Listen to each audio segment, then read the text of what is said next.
సాగర్ కాలువల్లో గోదావరి జలాలు గలగల పారుతున్నాయి. కృష్ణా నీళ్లు ప్రవహించాల్సిన కాలువల్లో వయ్యారాలతో గోదావరి పరవళ్లు తొక్కుతోంది. ఎల్నినో ప్రభావంతో వానలు లేవని ఆందోళన చెందుతున్న అన్నదాతల్ని కష్టకాలంలో ఆదుకుంటోంది సీతారామ ప్రాజెక్ట్. బిరబిరా ప్రవహించే కృష్ణా నీటి కాలువల్లోకి ఇప్పుడు ఎర్రటి గోదావరి నీళ్లు ప్రవహిస్తున్నాయి. సాగర్ ఆయకట్టులోకి సీతారామ నీళ్లతో రైతులు ఖుషి అవుతున్నారు. ఆకాశం నుంచి ఒక్క చినుకు కూడా రాలటం లేదు. వ్యవసాయ సీజన్ ప్రారంభమై 2 నెలలైనప్పటికీ వర్షాలు లేకపోవడంతో రైతన్న ఆవేదన అంతా ఇంతా కాదు. రైతన్న పరిస్థితి అగమ్య గోచరంగా ఉంది. ఇది రాష్ట్ర వ్యాప్తంగా ఈ సమస్య ఉన్నప్పటికీ ఖమ్మం జిల్లాలో నాగార్జునసాగర్ ఆయకట్టు కింద 2 లక్షల ఎకరాలు ఉంది.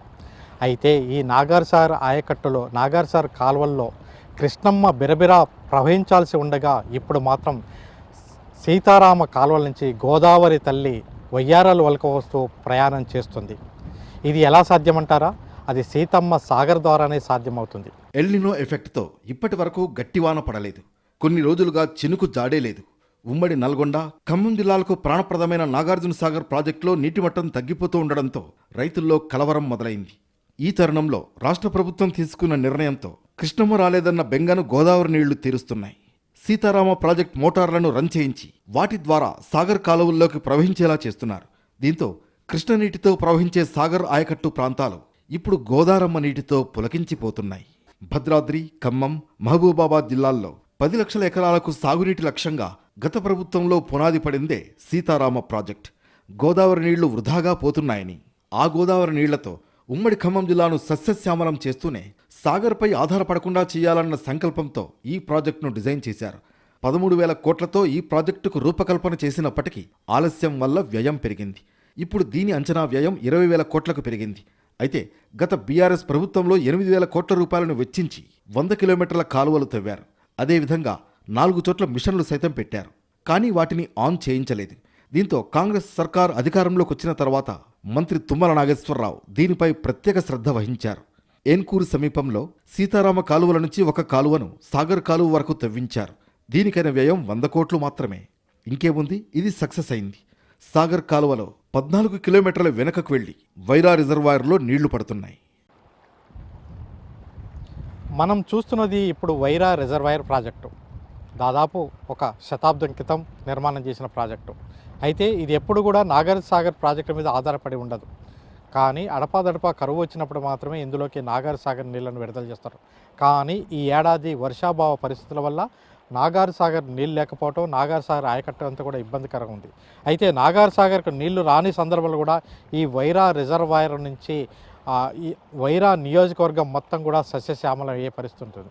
కానీ ఈసారి ఇప్పటి వరకు కూడా నీళ్లు పూర్తి స్థాయిలో రాని పరిస్థితి ఏర్పడింది. అయితే గత వారం రోజుల క్రితం ఈ వైరా రిజర్వాయర్ ప్రాజెక్టుకి సీతారామ ప్రాజెక్ట్ నుంచి నీళ్లు విడుదల చేసి వైరా రిజర్వాయర్ ప్రాజెక్ట్ విడుదల చేశారు.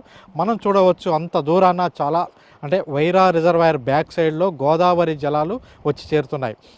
బీజీ కొత్తూరు వద్ద అంటే అశ్వాపురం మండలం గోదావరి నుంచి అక్కడి నుంచి ఒక మోటార్ని ఆన్ చేసి అక్కడి నుంచి 1500 క్యూసెక్ల చొప్పున రాజీవ్ సాగర్కి అంటే రాజీవ్ కెనాల్ దానికి వచ్చి అక్కడి నుంచి వెనక వైపు నుంచి ఈ వైరా రిజర్వాయర్లో వచ్చి చేరుతున్నాయి. ఇప్పటికీ ఈ వైరా రిజర్వాయర్లో గోదావరి జలాలు 2 అడుగుల వరకు పెరిగింది. ఆ పెరిగిన మొత్తం కూడా గోదావరి జలాల వల్లనే ఇప్పుడు పెరుగుతుంది. ఎప్పుడు కూడా అవసరమైనప్పుడు నాగార్జునసాగర్ నీళ్ళని ఈ వైరా రిజర్వాయర్కి ఇవ్వటం జరుగుతుంది. కానీ ఎప్పుడు కూడా గోదావరి జలాలు లేదు. కానీ 14 కిలోమీటర్ల దూరం వైరా రిజర్వాయర్లకి బ్యాక్గా అంటే వెనక్కి నాగార్జునసాగర్ కాలువలో వెనక్కి తరలి వచ్చి ఈ వైరా రిజర్వాయర్లో నీరైతే చేరుకుంది. దీంతో వైరా రిజర్వాయర్ ఇప్పుడు పెరుగుతుంది. దీని ద్వారా ఈ ప్రాంతంలో రైతులు సాగు చేసుకోవడానికి అవకాశం అయితే ఏర్పడింది. ఎక్కడా సాగునీరు లేనప్పటికీ ఇప్పుడు వైరా ప్రాజెక్టు కింద మాత్రం ఇప్పుడు సాగుకి అవకాశం అయితే జరుగుతుంది. ఇదంతా కూడా సీతారామ ప్రాజెక్టు ద్వారా మాత్రమే సాధ్యమైందని చెప్పవచ్చు. ఈ రిజర్వాయర్ దశాబ్దాలుగా వైరా నియోజకవర్గానికి తాగునీరే కాదు, సాగునీటిని అందిస్తోంది. 2.5 టీఎంసీల కెపాసిటీ గల ఈ ప్రాజెక్టులోకి నీళ్లు వస్తే ఈ ప్రాంతం పూర్తిగా సస్యశ్యామలం అవుతుంది. కానీ కరువు వచ్చినప్పుడు నాగార్జునసాగర్ కాలువల నుంచి కూడా నీటిని తీసుకుంటారు. దీంతో ఇప్పుడు ఈ రిజర్వాయర్లోకి నీటిని వచ్చేలా చేశారు. తాను ఎన్నికల ముందు ఇచ్చిన హామీ మేరకు ఇలా గోదావరి నీళ్లను తీసుకుని రాగలిగానని, వైరా రిజర్వాయర్ నుంచి ఇప్పుడు సాగునీటిని ఇస్తున్నామని ఎమ్మెల్యే రామదాస్ నాయక్ చెబుతున్నారు. నీళ్లు వదిలాం, నా జీవితంలో చాలా సంతోషం అనిపించింది. ఇవాళ రైతులు కూడా చాలా సంతోషంగా ఉన్నారు. పైన జూలూరుపాడు కూడా డిస్ట్రిబ్యూటరీ కెనాల్ ద్వారా జులూరుపాడు మండలానికి నీళ్లు పోతాయి. వర్క్ టెండర్ అయింది. ఏనుకూరు మండలానికి కూడా వర్క్ టెండర్ అయింది. వాళ్ళకు కూడా డిస్ట్రిబ్యూటర్ కెనాల్ ద్వారా వాళ్ళ కుంటలు చెరువులు నింపే కార్యక్రమం తీసుకుంటున్నాం. ఇప్పుడు వైరా చెరువులో తెలిసి 14 చిల్లర నీళ్లు ఉన్నాయి. ఇప్పుడు నీళ్లు వదులుతున్నారు. నేను ఇక్కడ నీళ్లు వదిలా. వైరా రిజర్వాయర్ కింద ఇప్పుడు నాట్లు వేసుకుంటున్నారు రైతులు. వర్షాలు లేని టైంలో గోదావరి నీళ్లు తమ రిజర్వాయర్ వరకు రావడం ఎంతో ప్రయోజనకరంగా ఉందని చెబుతున్నారు. భూగర్భ జలాలు మోటార్లు ఆటలేదు అవకాశం ఉన్నది. అటువంటి పరిస్థితిలో ఈ సీతారామ ప్రాజెక్టుని తీసుకొచ్చి ఈ నీళ్లని ఈ లంకాసార్ ప్రాజెక్టులో కలిపినందుకు మా ఇక్కడ ఉన్న రైతులు, చుట్టుపక్కల గ్రామాల రైతులు కానివ్వండి, లంకాసార్ గ్రామ రైతులు కానివ్వండి, అందరూ కూడా చాలా ఆనందంగా తుమ్మల గారికి అభినందనలు తెలియజేస్తున్నాం. ఇక నాగార్జున సాగర్ నుంచి ఉమ్మడి నల్గొండ జిల్లా మీదుగా పాలేరు రిజర్వాయర్కు సాగర్ నీళ్లు వస్తాయి. అక్కడి నుంచి పాలేరు, ఖమ్మం, వైరా, సత్తుపల్లి, మధిర నియోజకవర్గాలకు సాగర్ ఆయకట్టు ఉంది.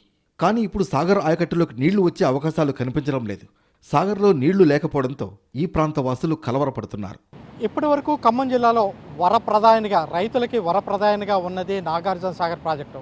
ఈ నాగార్జున సాగర్ ప్రాజెక్టు ద్వారానే మొత్తం కూడా దాదాపుగా 2 లక్షల పైచిలకు ఎకరాలకి సాగు అవుతున్న పరిస్థితుంది. ఈ నేపథ్యంలో ఖమ్మం నుంచి ప్రారంభమిస్తే అటు సత్తుపల్లి, అదేవిధంగా అనేక ప్రాంతాలకి ఈ నాగార్జున సాగర్ నీరే ఇప్పటి వరకు ఉన్న పరిస్థితుంది. ఈ నేపథ్యంలో ఈ ఏడాది నాగార్జున సాగర్ నీళ్లు రాకపోవటంతో అంటే ఇప్పుడు గోదావరి నీళ్ళే సస్యశ్యామలం చేస్తున్న పరిస్థితి కనబడుతుంది.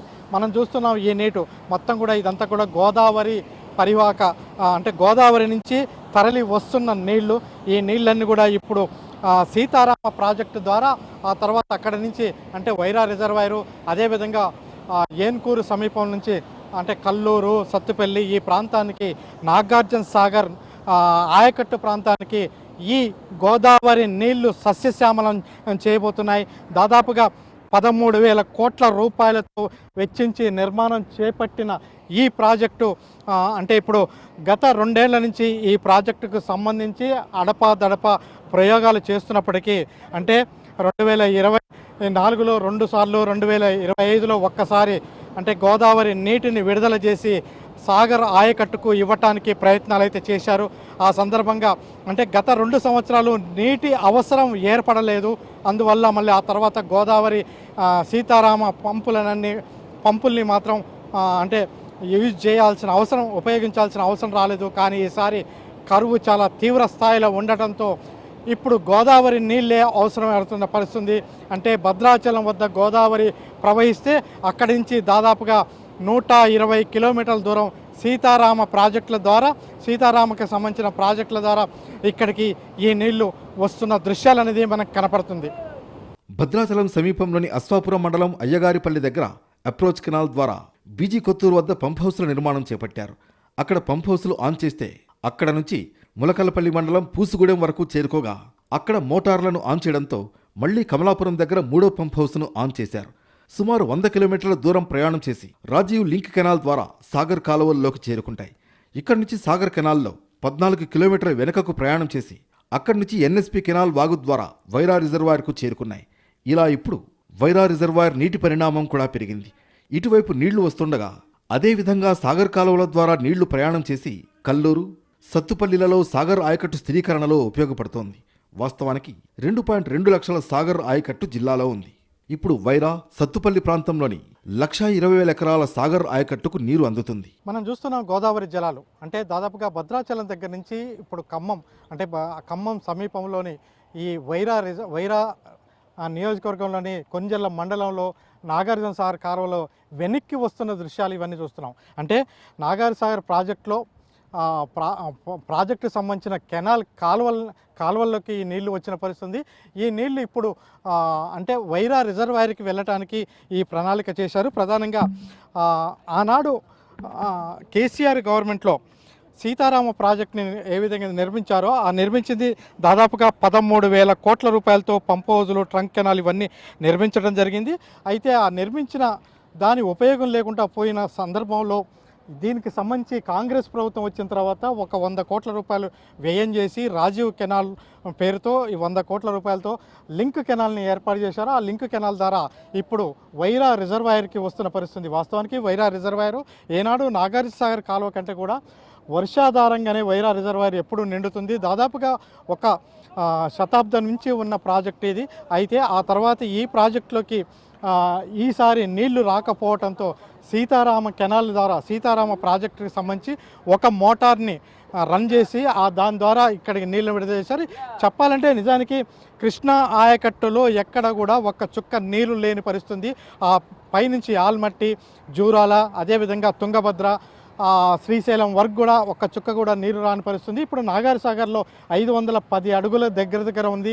అంటే నాగార్ సాగర్లో 510 అడుగులు లోపలికి వెళ్తే ఇంకా తగ్గితే నాగార్ సాగర్ నుంచి మంచినీటికి కూడా కటకట ఏర్పడే పరిస్థితి ఉంటుంది. ఇటువంటి పరిస్థితుల్లో నాగార్జున సాగర్ నుంచి అంటే ఖమ్మం జిల్లాకి సాగునీరు వచ్చే అవకాశం లేని పరిస్థితుంది. ఇటువంటి పరిస్థితుల్లో గత సంవత్సరం మంత్రి తుమ్మల నాగేశ్వరరావు 100 కోట్లతో రాజీవ్ కెనాల్ని నిర్మించి దాని ద్వారా ఒక ప్రయోగాత్మకంగా ఇక్కడికి నీళ్ళు వచ్చే విధంగా చేశారు. అది ఇప్పుడు సక్సెస్ అయిందని చెప్పవచ్చు. ఇప్పుడున్న కరువు పరిస్థితుల్లో ఇది చాలా ఉపయోగకరంగా ఉంటుంది. అటు గోదావరి పరివాహక ప్రాంతంలో గోదావరి బెల్ట్లో కూడా నీళ్లు చాలా తక్కువగా ఉన్నాయి.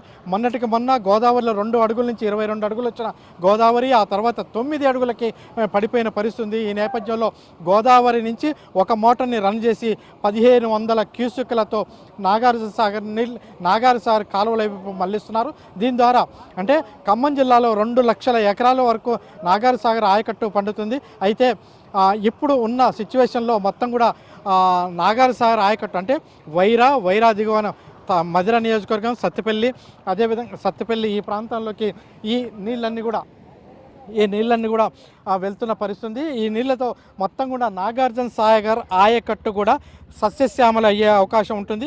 ఇది ఒక ప్రయోగాత్మకంగా గత ఏడాది చేసిన నేపథ్యంలో ఈసారి మాత్రం అద్భుత ప్రయోగం అని చెప్పవచ్చు.